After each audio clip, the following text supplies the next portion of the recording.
There is a unique type of lizard that lives in an entirely other part of the world that has two very shrewd tactics for trying to defeat an enemy.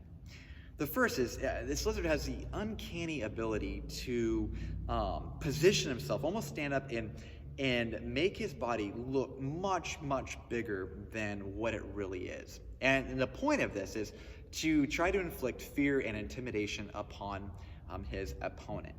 Now, if for whatever reason that does not work, he has an equally, if not more effective tactic.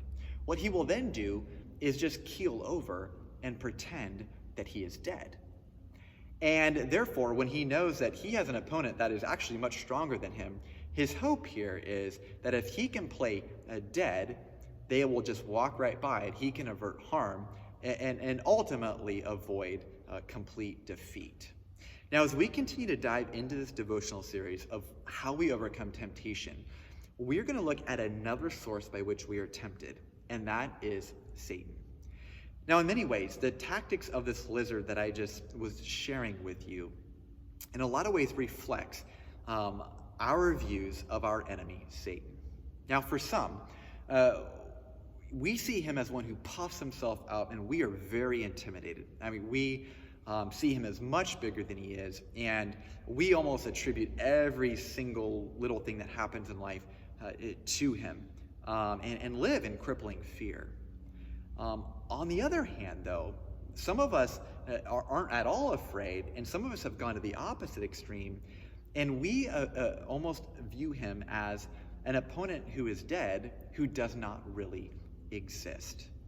Now, the most dangerous type of enemy we can have is one whom we don't know exists.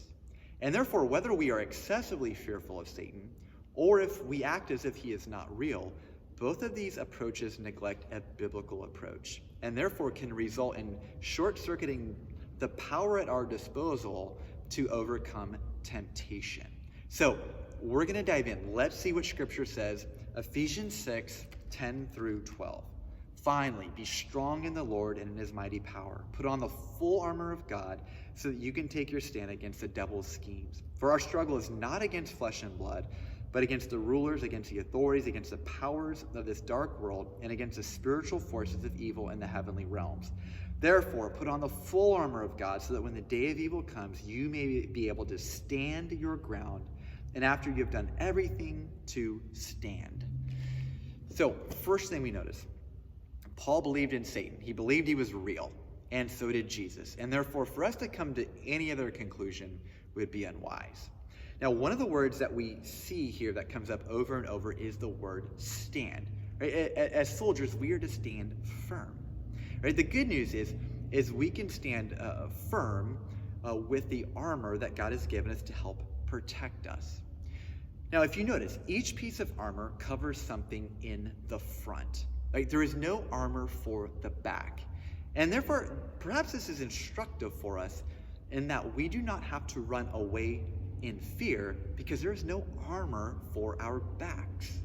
Now, let's talk about one piece of armor that can help us stand firm, the helmet of salvation. Right? This protects our heads and it protects our minds. We win or lose the battle of temptation in our minds. Paul puts it like this: I bring every thought captive to the obedience of Christ. Right? That word, bringing every thought captive, that whole theme, right? It's not passive language. Right? It's not something that will happen by accident.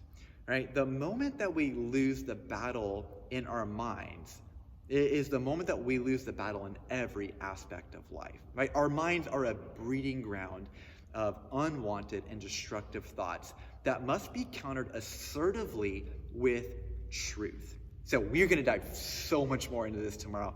I can't wait. But I want to leave you with this one question. Do you tend to listen to your thoughts, or do you tend to preach the gospel to yourself? I can't wait to dive in further tomorrow.